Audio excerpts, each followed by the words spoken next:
This is Pranav Goa Thakurta from Edu TV. Today, we have Dr. Sundar Kumar Gandikota with us. He is BE, MIE, MBA, B.Ed and PhD. Dr. Sundar Kumar worked in the engineering industry and was involved in functions like design, project management, engineering, plant, production, and general management for 16 years. In the year 1998, he joined the famous Rishi Valley School, Krishnamurti Foundation of India, as a faculty member and received an opportunity to be exposed to the school education. It was due to the free and nurturing ambience of Rishi Valley that he began to learn about school education. While teaching subjects like physics, mathematics for 8 years, he also conducted a study of management style and growth of students and teachers at Rishi Valley School. He served Chinmaya International Residential School, Coimbatore, Anubhuti School, Jalgaon, Orchid International School, Nasik, Neeraj International School, Hyderabad, S.A. Jaipuria School, Kanpur for next 12 years, focusing on school development and improvement through initiatives and innovation in educational process and school leadership and management. His experience in different schools repeatedly confirmed to him that it is very important for a school and its leadership to be clear in its educational intent and vision. The clearer the intent and the vision are, the more passionate will be the leadership. With this backdrop, it is possible to evolve powerful and effective school development and improvement plans. It is very well possible to tenaciously pursue the plan and improve schools from within. Dr. Sundar is interested to work with schools, willing to make an earnest attempt to improve and provide better learning environments to students. Welcome, sir. Yes. Welcome to our program, My Educational Voyage. Sir, how was this voyage? How was this journey? And how was this transition from engineering to school education? Good morning, Pranav. It's a bright, sunny morning here in Hyderabad. I'm very happy to be with you in this interaction regarding the educational voyages of different school leaders across the country. So your question to me is very interesting and a very pointed one. What has been my educational voyage like from the engineering industry to school education? I was in the engineering industry for about 16 years, and then the next 22 years or so, I was in school education, in different positions in both the areas. The journey has been extremely invigorating, enjoyable, enriching. And I would say it has been rather smooth and seamless, contrary to a possible view that there is a radical paradigmatic shift in the journey.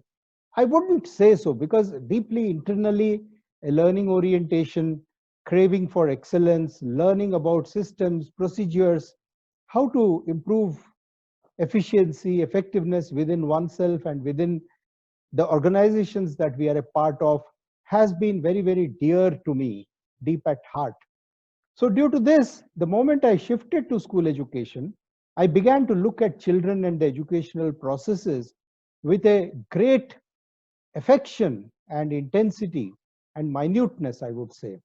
What I could make out is that the basic structure, the framework of an organization remains much the same, and its management also could perhaps benefit a lot from the techniques of the corporate management, like quality circles, the review of processes, and the decentralization and empowerment of employees that is required, the management information system which should provide us accurate data in a timely manner for intervention. All these techniques which were born in the industry are very, very useful even in schools.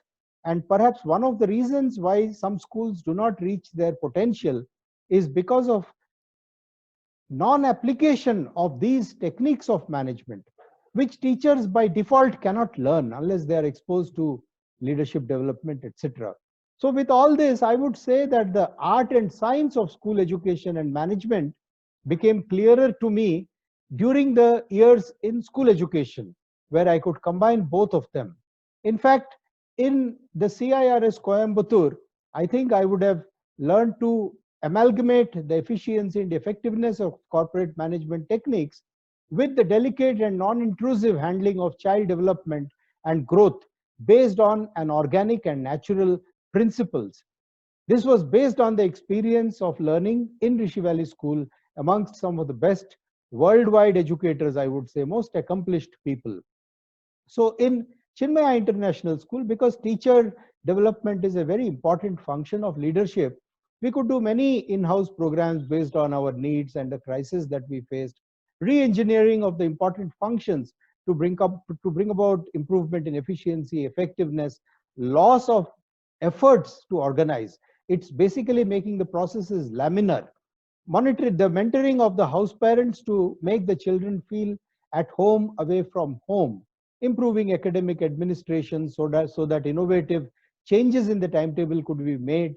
The indiscipline of the student reduced drastically in the school because of the cause and effect analysis that was conducted in a scientific manner to address the basic issues of children. So with this background, when I took charge of Orchid International School as the director and principal for several years, there were many tangible and intangible achievements that could be achieved with a rather ease rather than struggling with it. The student strength improved from about 125 students to about 309 in 5 years. We achieved revenue break-even within 3 years of assuming charge. The school improved its ranking to be one of the ninth best amongst the coeducational residential schools in the C4 and Education World Survey of 2011-12. The teacher attrition reduced drastically from about 20% to less than 5% in a span of 5 years. We conducted more than 100 teacher development programs in those 7 years, ranging from about 1 day to about 12 days. In all, I must have conducted about more than 500 sessions of teacher development programs based on the needs of all these schools, which were designed by me with the help of our own teachers, senior teachers. It was basically a peer learning based, need-based analysis, and by consensus, we used to design all these programs. So we could create a self-governed school community with the feature of self-regeneration, self-criticality, and self-motivation, because salaries and wages are not the strengths of schools. So we need to hold teachers, create a sense of belongingness in them due to our approach of management. Similarly, in the large day school, Jaipuria school in Kanpur, there were significant qualitative improvements in the organization culture, particularly in terms of decentralization of the management structure. And we were also able to bring about a lot of changes in the pedagogical techniques to improve the deep learning experiences of children. The overall school community became vital and energized during the years that I was there. So on the whole, I'm extremely delighted and feel happy and satisfied with the kind of journey that I had in school education. Thank you.